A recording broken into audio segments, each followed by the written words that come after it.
Doctor Baba Saheb Ambedkar open university.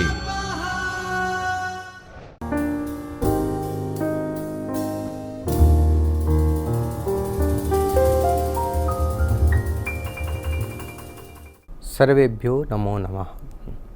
अहम doctor आनंद पंड्या भवतां सर्वेषां स्वागतं व्याहरामि। બધા જ વિદ્યાર્થી મિત્રોને નમસ્કાર। હું ડૉક્ટર આનંદ પંડ્યા આપ સૌનું ફરીથી સ્વાગત કરું છું। પાછળના શ્લોકોમાં આપણે ભણી ગયા છીએ કે નંદિની જે હતી, કામધેનુની પુત્રી જે હતી, એ વનમાંથી પાછી આવે છે। વનમાંથી જ્યારે પાછી આવે છે, કાલિદાસ દ્વારા એમનું વર્ણન કરવામાં આવ્યું। પાછળના શ્લોકોમાં, પાછળના લેક્ચરમાં આપણે એ ભણી ગયા છીએ। હવે આગળનો પ્રસંગ એવી રીતના છે કે જ્યારે નંદિની આવે છે અને રાજા દિલીપ પોતાની જે સમસ્યા જે હતી એ ગુરુ વશિષ્ઠને વ્યક્ત કરતા હતા, એ જ સમયે શું કહેવાય છે, ગુરુ વશિષ્ઠ એમને કહે છે કે તું નંદિનીની સેવા કર, અને એ સમયે નંદિની આવી જાય છે અને એક શુભ સંકેત મળે છે। ત્યાં શુભ સંકેત કેવી રીતના છે કે જેની ચર્ચા થતી હોય અને એ પ્રકટ થઈ જાય, જેની શું કહેવાય ડિમાન્ડ હોય અને એ તરત આપણને મળી જાય, એવી રીતના છે। નંદિનીની આવશ્યકતા હતી, કેમ કે એની સેવા કર, એવી રીતના ગુરુ વશિષ્ઠ એમને ઉપદેશ આપતા હતા। ત્યારે નંદિની ત્યાં આવી જાય છે, પ્રકટ થઈ જાય છે। ક્યાંથી? વનમાંથી ચરીને આવે છે। તો પૂર્વ શ્લોકોમાં નંદિનીનું વર્ણન હતું, એ આપણે સ્પષ્ટ થઈ ગયું છે। હવે આપણે આગળના આ બધા શ્લોકો જોઈએ। તો એમાં શ્લોક છે, પહેલા શ્લોકનું ઉચ્ચારણ જોઈ લઈએ। અદૂરવર્તિનીમ સિદ્ધિમ રાજન વિગણ્યયાત્મનઃ ઉપસ્થિતેયમ કલ્યાણીમ નામની કીર્તિત એવ યત। રાજન આત્મનઃ સિદ્ધિમ અદૂરવર્તિનીમ વિગણય યત ઇયમ કલ્યાણી નામની કીર્તિતે એવ ઉપસ્થિતા। પાછળના શ્લોકમાં એ જ વર્ણન હતો કે નંદિની જે આવી છે, એ નંદિનીનું જેવી રીતના ઉચ્ચારણ કર્યું અને એ ત્યાં આવી ગઈ છે, વનમાંથી ચરીને જ્યારે આવી છે, પ્રકટ થઈ છે, એનાથી આગળનું આ પ્રસંગના અનુકૂળ આગળનું આ વર્ણન છે। કેવી રીતના છે? હે રાજા, તારી પુત્ર પ્રાપ્તિની માટેની પોતાની સફળતાને નજીકમાં રહેલી જ જાણ, કારણ કે આ કલ્યાણકારી નંદિનીનું નામ કીર્તન થતાં જ ઉપસ્થિત થઈ ગઈ છે। કીર્તન એટલે શું? કીર્તન એટલે આપણે જોઈએ સંકીર્તન કરીએ, એટલે ભગવાનના નામનું આપણે સંકીર્તન કરીએ, એટલે વારંવાર ઉચ્ચારણ કરવું। તો અહીંયા પણ શું હતું, ગુરુ વશિષ્ઠ અને રાજા દિલીપ વિશે પણ એક શું કહેવાય, કોના નામનું કીર્તન થતું હતું? એ કીર્તન થતું હતું નંદિનીના નામનું। એટલે જેનો પ્રસંગ શરૂ હતો, જેના વિષયમાં બધી ચર્ચાઓ થતી હતી, એ કોણ હતી? એ નંદિની હતી। તો એ નંદિની જ્યારે ચર્ચા થતી હતી અને એ ત્યાં જ ઉપસ્થિત થઈ જાય છે, પ્રકટ થઈ જાય છે નંદિની।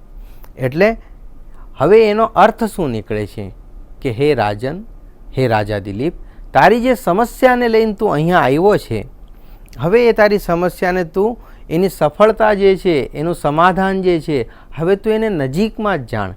કેમ? એનું કારણ શું છે? કેમ કે તારે સેવા જેની કરવી છે એ તારી પાસે સામેથી આવી ગઈ છે, એટલા માટે। તો કલ્યાણકારી નંદિનીનું નામ કીર્તન થતાં જ ઉપસ્થિત થઈ ગઈ છે। એનું જે નામ લેવાનું, એનું જે સંકીર્તન થયું, એના નામની જે ચર્ચા થઈ હતી, એ ત્યાં જ ઉપસ્થિત અને પ્રકટ થઈ જાય છે। તો આવી રીતના શ્લોકનો અર્થ જે સામાન્ય છે। આત્મનઃ શ્લોકમાં અમુક શબ્દો આવ્યા છે। આત્મનઃ, રાજન આત્મનઃ, આત્મનઃ એટલે પોતાની। અદૂરવર્તિનીમ, અદૂર એટલે દૂર નથી, દૂર ને અદૂર એટલે દૂર નથી। જેવી રીતે વિદ્યા અને અવિદ્યા એટલે વિદ્યાનો અભાવ એટલે અવિદ્યા, એટલે દૂર, દૂરનો અભાવ એટલે અદૂર એટલે નજીક। વર્તિનીમ એટલે રહેલી। કીર્તિતે એટલે કીર્તન થતા, કીર્તન થતા શું કહેવાય, અદૂરવર્તિનીમ વિગણયયત એટલે તારી જે સમસ્યા જે છે એને શું કહેવાય, હવે તું વધારે દૂર સમજતો નહીં, કેમ કે હવે જે છે નંદિનીનું આપણે નામ સંકીર્તન જે કરતા હતા અને એ અહીંયા જે છે ઉપસ્થિત થઈ ગઈ છે. આગળના શ્લોકમાં હજી જોઈએ આપણે વર્ણન હજી કેવી રીતના છે, પ્રસંગ શું છે. શ્લોકનો ઉચ્ચારણ એના પહેલાં એક વખત હજી સ્પષ્ટ કરી લઈએ. અદૂરવર્તિનીમ સિદ્ધિમ રાજન વિગણયાત્મનઃ ઉપસ્થિતેયમ કલ્યાણી નામની કીર્તિત એવ યત. આવી રીતના આગળનો શ્લોક લઈએ. વન્યવૃત્તિરિમામ શશ્વદ આત્મનુગમનેન ગામ વિદ્યામભ્યસનેનેવ પ્રાસાદયિતુમર્હસી. શ્લોકનો અન્વય એવી રીતના છે. વન્યવૃત્તિ સન ઇમામ ગામ શશ્વત આત્માનુગમનેન અભ્યસનેન વિદ્યામ ઇવ પ્રસાદયિતુમ અર્હસી. ભાષાંતર જોઈએ શ્લોકનો એવી રીતના છે. હે રાજન, વનવાસી સમાન રહીને આનંદની ગાયને નિરંતર અનુસરણ તથા અભ્યાસ વડે વિદ્યાની જેમ તું પ્રસન્ન કરી શકીશ. તાત્પર્ય આનો આ છે, વિદ્યા અનુસરણ અને અભ્યાસથી પ્રસન્ન થાય તેમ નંદિની પણ પ્રસન્ન થશે. પ્રસંગ તો આપ સૌને વિદિત હશે કે નંદિનીની સેવા કરવી છે તો તને પુત્રની પ્રાપ્તિ થશે. નંદિનીની સેવા શા માટે કરવી છે? કેમ કે નંદિનીની જે માતા જે છે કામધેનુનો એને શ્રાપ હતો. કેમ કે એક વખત આવતી વખતે સ્વર્ગલોકમાંથી એની અવહેલના કરી હતી, એને આદર સત્કાર નહોતા કર્યા, નમસ્કાર નહોતો કર્યો, એટલે કામધેનુ ક્રુદ્ધિત થઈને એને શ્રાપ આપી દીધો હતો. તો પ્રસંગ આ જ છે કે આ જે તારા શ્રાપ આપ્યો છે, આ સમસ્યાનું કારણ એ જ છે, તારા પુત્ર નથી થતો એની સમસ્યા આ છે કે તને શ્રાપ આપી દીધો છે કામધેનુએ. તો એના નિરાકરણ માટે થઈને તું નંદિનીની સેવા કર. નંદિની પ્રસન્ન થઈ જશે તો તું તારા શ્રાપથી મુક્ત થઈ જશે અને તારી મનોકામના પૂર્ણ થશે, તને પુત્રની પ્રાપ્તિ થઈ જશે. આવું માર્ગદર્શન શું કહેવાય, ગુરુ વશિષ્ઠે કર્યું હતું. તો હવે ગુરુ વશિષ્ઠ રાજા દિલીપને ઉપદેશ આપે છે. શું ઉપદેશ આપે છે, કેવી રીતના છે? હે રાજન સંબોધિત કરે છે. વનવાસી સમાન રહીને તું એક પોતે રાજા છો, રાજમહલમાં રહો છો, પણ એની સેવા કેવી રીતના કરવી છે? એમ નહીં કે તું નંદિનીને તારા રાજમહલમાં લઈ જા અને ત્યાં રાજમહલમાં એકદમ વ્યવસ્થિત શું કહેવાય એને બધું સગવડો ઊભી કરી દે, એવી રીતના નહીં. તારે તપ કરવું છે અને એના તારા તપથી એ શું કહેવાય પ્રસન્ન થવી જોઈએ. કેવી રીતના કે તને એના માટે થઈને વનવાસી થવું પડશે. એ તારા માટે થઈને રાજમહલવાસી નહીં થાય નંદિની. એટલે હવેથી તું અને સુદક્ષિણા તારી પત્ની, રાજા દિલીપની પત્ની સુદક્ષિણા, હવે તમે બંને વનવાસી થઈ જાઓ. એટલે વનમાં જેવી રીતના રહો છો એવી રીતના હવે તમારે વનમાં રહેવું છે. એટલે વનમાં જ હવે તમારો વાસ છે એવું તમે હવે સ્વીકાર કરી લો અને હવે તમારે વનમાં રહેવું છે. એટલે હવે તમે વનવાસી સમાન રહીને, યદ્યપિ તમે છો તો રાજકુલના, તમે મહલમાં રહેવાવાળા છો, પણ વનવાસીને જેમ તમે હવે રહો. આ નંદિની ગાયને નિરંતર અનુસરણ કરો. નંદિની જે ગાય છે એનું તમે અનુસરણ કરો. અનુસરણ એટલે એ ચાલે તો તમે ચાલો, એ રોકાય તો તમે રોકાઈ જાઓ. દાખલા તરીકે આપણે કહીએ કે કોઈક આપણે વડાપ્રધાન હોય તો એના સાથેના જે બધા એમની જે સાથેના હોય એ ચાલે તો એ ચાલે, એ રોકાય તો એ રોકાઈ જાય. એવી જ રીતના અહીંયા જે છે નંદિની છે. નંદિની ચાલે ત્યારે તમારે ચાલવાનું, નંદિની રોકાય ત્યારે રોકાઈ જવાનું. એ જેવી શું કહેવાય ક્રિયાકલાપ કરે છે એનું તમારે અનુસરણ કરવાનું છે. એટલે તમે ત્યાં સેવાભાવથી પ્રકટ થાઓ. તમારા અંદર અહંકાર ન રહેવો જોઈએ. અહંકાર વિનિર્મુક્ત થઈને તમારે શું કહેવાય નંદિનીની સેવા કરવી છે. તો એ જ અહીંયા પ્રસંગ છે કે નંદિની ગાયને નિરંતર અનુસરણ તથા અભ્યાસ વડે વિદ્યાને જેમ તું પ્રસન્ન કરી શકીશ. વિદ્યા કેવી હોય છે? વિદ્યા એક આપણે એમ કહીએ કે એને જેટલી ખર્ચ કરીએ, જેટલી વાપરીએ એટલી એ વધે છે. જેટલું એનું સંચય કરીએ તો એ ઘટે છે. એટલે વિદ્યા કેવી હોય, એને સિદ્ધિ પામવા માટે થઈને આપણે એનો સતત અભ્યાસ કરવો પડે છે. જે આપણે વિદ્યાર્થી માટે પણ એક અત્યંત સારો સંદેશ આપ્યો છે કાલિદાસજીએ કે વિદ્યાને જેમ તું પ્રસન્ન કરી શકીશ. વિદ્યા પ્રસન્ન કેવી રીતના થાય? વિદ્યા તમારા તપ અભ્યાસથી તમારે વિદ્યા તમારા ઉપર પ્રસન્ન થાય છે. તમે કોકને પૈસાથી માણસ, કોઈક શિક્ષકને કદાચ તમે અપનાવી શકો છો, પણ એ શિક્ષક પાસે રહેલી વિદ્યાને તમે પૈસાથી કોઈ દી ન ખરીદી શકો. એ તો તમે તમારા તપથી જ એને પ્રાપ્ત કરી શકો છો. તમારા અભ્યાસથી જ તમારા અંદર એ વિદ્યા આવશે. એ વ્યક્તિ તમે હાંસલ કરી શકો છો, પણ એ વિદ્યા તમને નહીં મળે. એ વિદ્યા પ્રાપ્ત કરવા માટે તો એકમાત્ર ઉપાય છે, એ ભલે રાજકુળનો હોય કે રાજા હોય કે રંક હોય, ગમે તે હોય, એને તપ કરશે તો વિદ્યા એને મળશે. તપ વગર વિદ્યા કોઈ દિવસ મળવાની નથી. અભ્યાસ તો કરવો જ પડશે. એવી જ રીતના અહીંયા ગાયને પણ કહે છે. કોણ? નંદિનીને કહે છે ગુરુ વશિષ્ઠ કે તું વિદ્યાની જેમ એને સમજ. આપણે જે જ્ઞાન જે હોય છે એને જેમ તું એને સમજ, વિદ્યાની જેમ. કેમ કે એના માટે થઈને, જ્ઞાન માટે થઈને આપણે તપ કરીએ તો જે પ્રાપ્ત થાય છે. તું તપ કરીશ નંદિની માટે તો તારા શ્રાપથી તું મુક્ત થઈશ, નહીંતર તું તારા શ્રાપથી મુક્ત નહીં થાય. એવું થઈ શકે ક્યારે કે રાજકુલમાં કોઈક રહેતું હોય ને સારા યોગ્ય પ્રખંડ વિદ્વાન હોય, એ વિદ્વાનને આપણા રાજમહલમાં લઈ આવે અને એમને ત્યાં બેસાડી દે અને એના જે રાજકુમારો જે છે એ વિદ્વાન થઈ જાય. એવું શક્ય થઈ શકે? ના. એટલે જ તો પંચતંત્ર ઇત્યાદિ વાર્તાઓમાં જ્યારે વિષ્ણુ શર્મા જે હોય છે એ રાજપુત્રોને પોતાના આશ્રમમાં લઈ જાય છે. ભગવાન રામ જે હતા જ્ઞાન પ્રાપ્તિ કરવા માટે થઈને એ પણ આશ્રમમાં ગયા હતા. શું એ લોકો એ બધા ગુરુઓ, બધા ઋષિમુનિઓને પોતાના આશ્રમમાં ન રાખી શકે? અમુકનું એ લોકો માટે પણ સારું થઈ જાય. ત્યાં પર્ણકુટીરમાં રહે છે, અહીંયા આવીને તો રાજમહલમાં રહેવા મળશે એમને. એ મુનિ અન્ન ખાય છે, જે આમ ખેતર જે હોય છે એના અંદર જે અવશિષ્ટ અન્ન રહી જાય છે એ પણ ક્યારેય બધા પશુ પક્ષી ચરી લીધા પછી જે વધે છે એક મૂઠ જેટલું, એટલું અન્ન એ ખાઈને ઋષિમુનિ આપણું જીવન વ્યતીત કરે છે. તો શું રાજમહલમાં આવે તો એમનું જીવન શું સુખમય નહીં થાય? ના. રાજકુમારોને પણ આશ્રમમાં જવું પડે છે. શા માટે? વિદ્યા ગ્રહણ કરવા માટે. તો વિદ્યાનું મહાત્મ્ય છે. ને વિદ્યા એક એવી વસ્તુ છે, તમે જેટલા સુખમાં હશો એટલી તમારાથી દૂર જશે. તમે એના માટે જેટલો તપ કરશો, એના માટે થઈને તમે જેટલો અભ્યાસ કરશો, એટલી વિદ્યા તમારાથી નજીક આવશે. તો એવી જ છે આ વિષય વસ્તુ. નંદિનીના વિષયમાં સામ્યતા બતાવી છે. કેવી રીતના છે કે વિદ્યાને જેમ તપથી તમે હાસિલ કરી શકો છો, એવી જ રીતના તમે શું કહેવાય છે, વનવાસી થઈને, વનમાં રહીને નંદિનીને પણ તમે તપથી હાંસલ એટલે પ્રાપ્ત કરી શકશો. એટલે એના તમે અનુકૂળ થશો. એના અનુસરણ કરવાથી એ તમારે અનુકૂળ થશે અને તમને શ્રાપથી મુક્ત કરશે.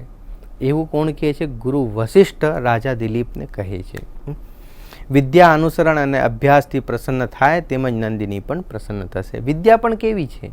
તમે અભ્યાસ કરો તો એ પ્રસન્ન થાય, અભ્યાસ ન કરો, અનભ્યાસ એ વિષમ વિદ્યા. કેટલા પણ સારા વિદ્વાન હોય પણ અભ્યાસ ન કરે તો એ વિદ્યા પણ એની નાશ થઈ જાય છે, વિદ્યા પણ નથી રહેતી. એટલે સંસ્કૃતમાં બહુ સારી સૂક્તિ છે કે અનભ્યાસ એ વિષમ વિદ્યા. સતત અભ્યાસ તો કરવો જ જોઈએ. કોઈ બહુ સારા સંગીતજ્ઞ હોય અને એને શું કહેવાય, વાદ્યયંત્રો ઉપર એમને મહારત પ્રાપ્ત થઈ ગઈ હોય, પણ જો એ અભ્યાસ ન કરે તો એ પણ ટૂંક સમયમાં એ બધું ભૂલી જશે. એના અંદર એ કળા એટલી બધી પછી વિકસિત નહીં થાય. એટલા માટે થઈને કહે છે ને કે રિયાઝ કરવામાં આવે છે. રિયાઝ એટલે શું હોય છે? આ જ અભ્યાસનું જ એક બીજું નામ છે. ભાષાંતરમાં રિયાઝ કહેવામાં આવે છે. એટલે એ જ કે આપણે એનો સતત અભ્યાસ કરવો પડે. એટલા માટે થઈને તો શ્લોકમાં અમુક શબ્દો જે આવ્યા છે વિશિષ્ટ આપણે જોઈ લઈએ. વન્યવૃત્તિ, વનવાસી સમાન રહીને. વનમાં જે રહે છે, જેની જેવી વૃત્તિ હોય, એના જેવા ક્રિયાકલાપ હોય, એવી રીતના તમે હવે રહેવાનું અહીંયા વનમાં. શાશ્વત એટલે નિરંતર. આત્માનુગમનેન પોતે અનુસરણ કરીને પ્રસાદયિતુમ અર્હસી એટલે શા માટે પ્રસન્ન કરવા માટે યોગ્ય છે. કોણ? નંદિની છે. પ્રસાદયિતુમ અર્હસી પ્રસાદયિતુમ અર્હસી એવી રીતના મ ખોડો છે અને મમાં અ છે એવી રીતના પ્રસાદયિતુમ અર્હસી. શ્લોકનું એક વખત ફરીથી ઉચ્ચારણ જોઈ લઈએ. વન્યવૃત્તિ રીમામ સશ્વદ આત્મનુગમનેન ગામ વિદ્યામ અભ્યસનેનેવ પ્રસાદયિતુમ અર્હસી. આ શ્લોકનો ઉચ્ચારણ આવી રીતના થાય. આપણે ઉચ્ચારણ પણ શુદ્ધ રહેવું જોઈએ, શ્લોકનો ભાવ પણ સમજીએ અને શ્લોકમાં આવતા અમુક વિશિષ્ટ શબ્દો પણ આપણે સમજવા અત્યંત મહત્વપૂર્ણ છે. હવે આપણે આગળના શ્લોકમાં જોઈએ. હવે શ્લોકમાં પાછળના શ્લોકમાં કીધું હતું કે નંદિનીનું અનુસરણ કરો. નંદિનીનું અનુસરણ કરવા માટે થઈને ગુરુ વશિષ્ઠે ઉપદેશ આપ્યો. હવે કેવી રીતના એનું અનુસરણ કરવું છે એ આ શ્લોકમાં કહેવામાં આવ્યું છે. શું કીધું છે? પ્રસ્થિતાયામ પ્રતિષ્ઠેયા સ્થિતાયામ સ્થિતિમાચરે નિષણ્યાયામ નેષિદાસ્યામ પીતાંભસી પીબેરપઃ. બહુ સરસ શ્લોક છે.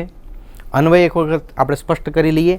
અસ્યામ પ્રસ્થિતાયામ ત્વમ પ્રતિષ્ઠેથઃ સ્થિતાયામ સ્થિતિમ નિષણ્ણાયામ નિષીદ પીત અંબસી પીતાંબસી સવર્ણ દીર્ઘ છે. અપહ પીબેહે. અપહ એટલે જલ.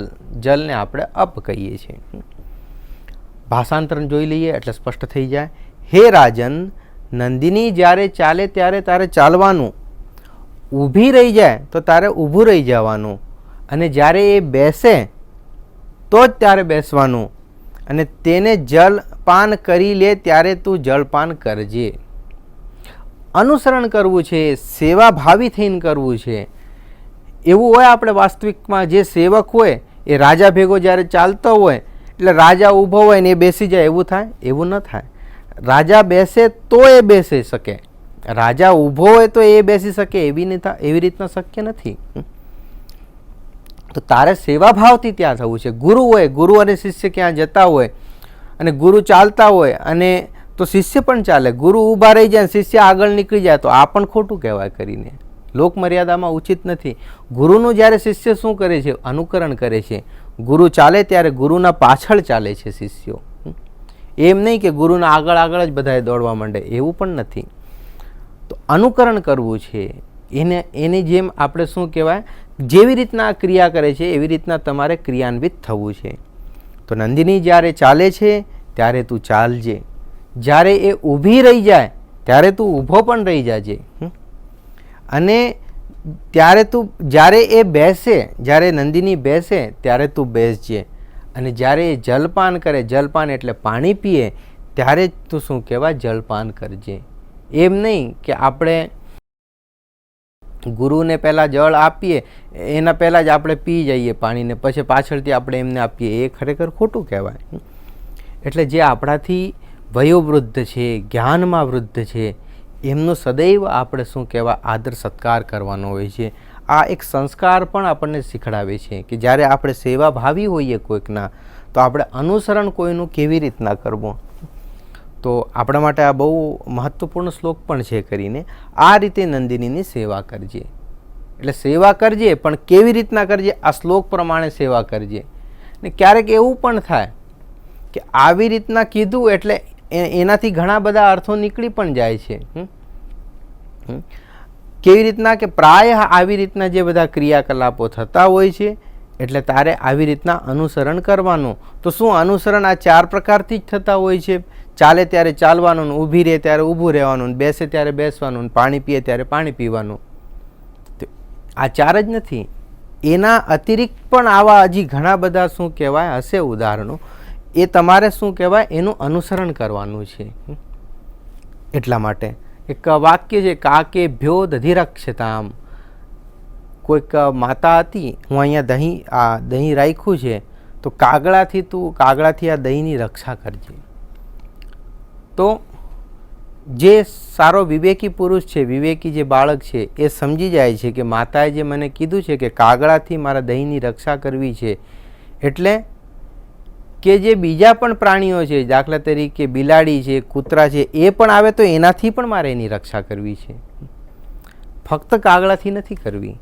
એવી રીતના કે જે રાજા દિલીપને જે ઉપદેશ આપવામાં આવે છે કે તું એનું અનુસરણ કરજે, ચાલે ત્યારે ચાલવાનું, ઊભી રહે ત્યારે ઊભી રહેવાનું તારે, એટલે આ સામાન્ય છે.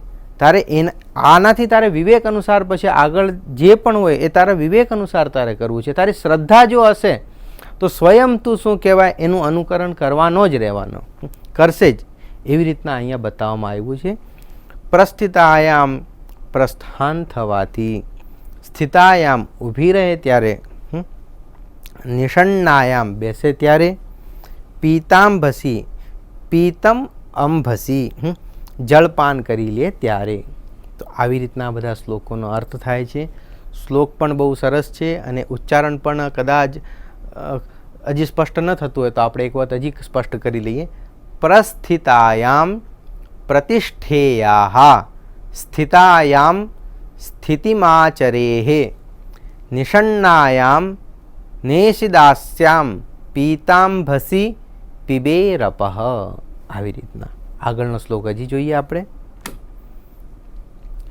વધુર્ભક્તિમતી ચૈનામ અર્ચિતાનામ તપોવનાત પ્રયતા પ્રાતરન્વેતુમ સાયં પ્રત્યુદ્વ્રજેરપી. શ્લોકનો અન્વય પણ જોઈ લઈએ. વધુ ભક્તિમતી પ્રયતા ચ સતી અર્ચિતામ એનામ પ્રાતઃ આ તપોવનાત અન્વેતુમ સાયમપી પ્રત્યુદ્વ્રજેત. અર્ધો દ છે, પછી વ છે, પછી ર છે, પ્રત્યુદ્વ્રજેત આવી રીતના ઉચ્ચારણ થઈ જાય છે. આનું ભાષાંતરણ કંઈક એવી રીતના છે. રાણી સુદક્ષિણા પણ ભક્તિભાવ સંપન્ન તથા પવિત્ર થઈને નંદિનીની પૂજા કરે, સવારે તપોવન સુધી તેની પાછળ પાછળ જાય અને સાંજે સામે જોઈને તેનું સ્વાગત કરે. હવે એક અહીંયા વાત સ્પષ્ટ થઈ જાય છે કે અનુસરણ જે બધું કરવાનું છે રાજા દિલીપને કરવાનું છે, એની પત્ની સુદક્ષિણાને નથી, રાણી સુદક્ષિણા નથી. સવારમાં ભક્તિભાવથી એ સંપન્ન થાય, પવિત્ર થઈને નંદિનીની પૂજા કરે, જ્યાં સવારે તપોવન સુધી તેની પાછળ પાછળ જાય, એટલે તપોવન એક સ્થળ હશે ત્યાં સુધી એના પાછળ પાછળ જવાનું, અને સાંજે જ્યારે એ પાછી આવે ત્યારે એનું સ્વાગત પણ કરે. એવું નંદિનીને પણ ઉપદેશ નંદિની માટે થઈને સુદક્ષિણાને પણ શું કહેવાય ગુરુ વશિષ્ઠ ઉપદેશ આપે છે. ગુરુ એટલે શું? ગુરુનો અર્થ જ એ છે ગકારો અંધકારોસ્તિ હિરકારસ્તન નિરોધક અંધકાર નિરોધિત્વાદ ગુરુરીત્યભિધીયતે. જે તમારા અંધકારને દૂર કરે છે, તમને સદમાર્ગ ઉપર જે પ્રેરિત કરે છે એ ગુરુ કહેવાય છે. તો ગુરુ રાજા દિલીપને અને સુદક્ષિણાને શું કહેવાય છે? માર્ગ બતાવે છે. કેવી રીતના માર્ગ એટલે શું? અહીંયા માર્ગનો અર્થ અહીંયા એવી રીતના છે કે તમે અનુસરણ આવી રીતના કરજો. એમ ન થાય કે તમે અનુસરણ કરજો એટલે શું કહેવાય સુદક્ષિણા ઘરે જ રહે અને ગાય આવે ત્યારે એ આમ બેસીને જ રહે અને પછી જાય ત્યારે આમ બેસીને હોય. એવી રીતના નહીં. આપણે ઘરે કોઈ અતિથિ આવે, કોઈ મહેમાન આવે ત્યારે એ જ્યારે આવ્યા હોય ત્યારે આપણે એનું સ્વાગત કરીએ, અને જ્યારે એ જવાનો હોય તો આપણે થોડાક દરવાજા સુધી એમને શું કહેવાય આપણે એમના ભેગા પણ જઈએ. એ એક સત્કાર છે, એક આદર ભાવ છે. એ જ અહીંયા શું કહેવાય છે ગુરુ વશિષ્ઠ જે છે આટલા આદિકાલથી આ બધું સ્પષ્ટ છે કે આ સંસ્કાર શું કહેવાય છે. એટલે આપણા સાહિત્યોમાં એક સંસ્કાર વિદ્યમાન છે. આ બધા શ્લોકો પ્રતિપાદિત કરે છે. અત્યારે શું કીધું કે જ્યારે નંદિની જાય એટલે તમે એના પાછળ જાઓ તપોવન સુધી, અને એની પૂજા કરીને એને શું કહેવાય તપોવન સુધી એના પાછળ પાછળ જાઓ, અને જ્યારે આવે ત્યારે એનું તમે સ્વાગત કરો. આ એક અત્યંત મહાત્મ્ય બતાવવામાં આવ્યું છે કે ફક્ત ગુરુ વશિષ્ઠ જે છે એ રાજા દિલીપને ઉપદેશ નથી આપતા, સુદક્ષિણાને પણ ઉપદેશ આપે છે. આ અત્યંત એક મહત્વપૂર્ણ વાત છે. વધુ આપણે કોણ એટલે એ ગુરુની પણ એક વધુ જ છે. કોણ? સુદક્ષિણા છે. આપણે કહીએ પુત્ર વધુ એટલે પુત્રની શું કહેવાય વધુ જે છે એવી રીતના. અર્ચિતામ એટલે અર્ચના કરીને, એટલે અર્ચના એટલે પૂજા કરીને એવી રીતના. પ્રાતઃ એટલે સવારે, સાયમ એટલે સાંજે. આવી રીતના શ્લોકના અર્થ થઈ જાય છે. હવે હજી આગળનો એક શ્લોક જોઈ લઈએ આપણે.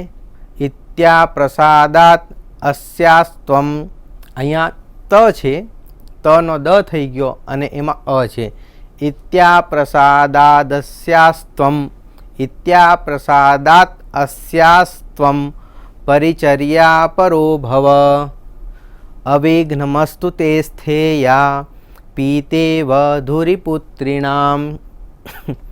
ઇતિ ત્વમ આપ્રસાદાત અસ્યા પરિચર્યા પરઃ ભવતે અવિઘ્નમ અસ્તુ પિતા એવ પુત્રીણામ ધુરીસ્થેયા.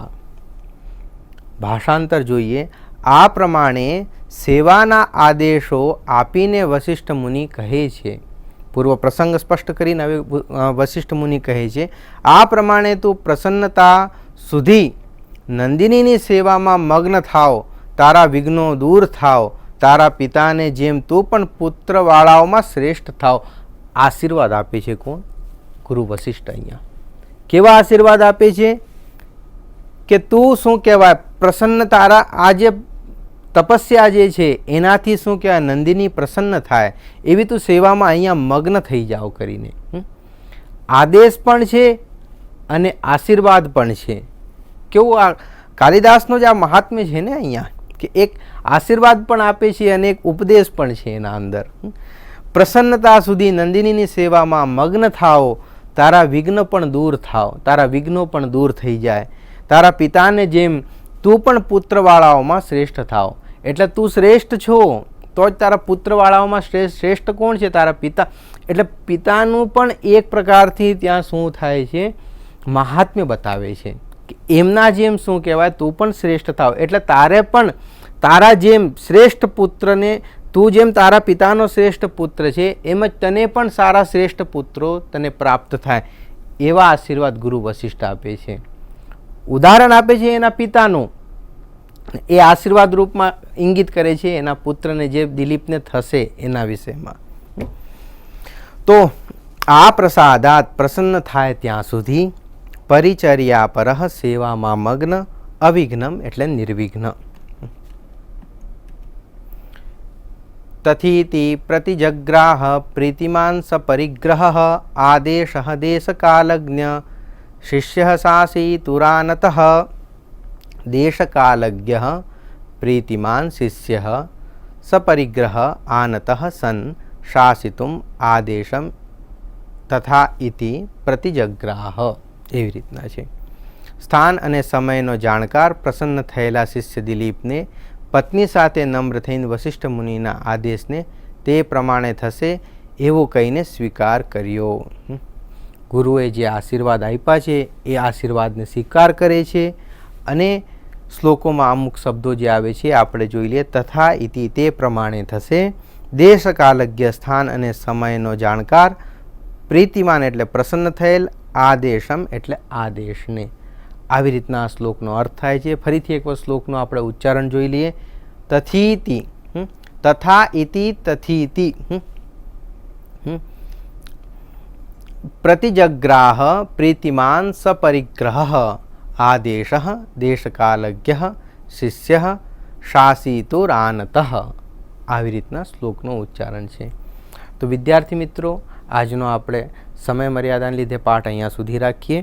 અને આપણે જે શ્લોકો ભણી ગયા છે એનું ઉચ્ચારણ આપ સૌ સ્પષ્ટ રીતે કરી શકો અને એનો અન્વય સમજો. એટલે સરળ થઈ જાય અન્વય સમજવાથી.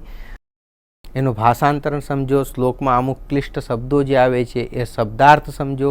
આપને પાઠ્યપુસ્તકમાં પણ એ બધા શું કહેવાય શબ્દાર્થ સાથે અન્વય સાથે આપવામાં આવ્યા છે. ભાષાંતર પણ છે. તો એને આપણે વ્યવસ્થિત રીતના જોઈએ અને બધા શ્લોકોનું વ્યવસ્થિત ઉચ્ચારણ આવડવું જોઈએ. એ આપણા માટે અત્યંત મહત્ત્વપૂર્ણ છે, કેમ કે આપણે બધા સંસ્કૃતજ્ઞ છે. તો આવી રીતના અને દરેક આપણે પુસ્તકોના પાછળ તમારી પ્રગતિ ચકાસો કરીને આપવામાં આવ્યું છે. એ પ્રમાણે તમે દરેક પ્રશ્નોના શું કહેવાય જવાબો તમારા અનુસાર કરો. આવી રીતના કહીને આપણે અહીંયા આ લેક્ચર સમાપ્ત કરીએ. ધન્યવાદ. स्वाध्यायः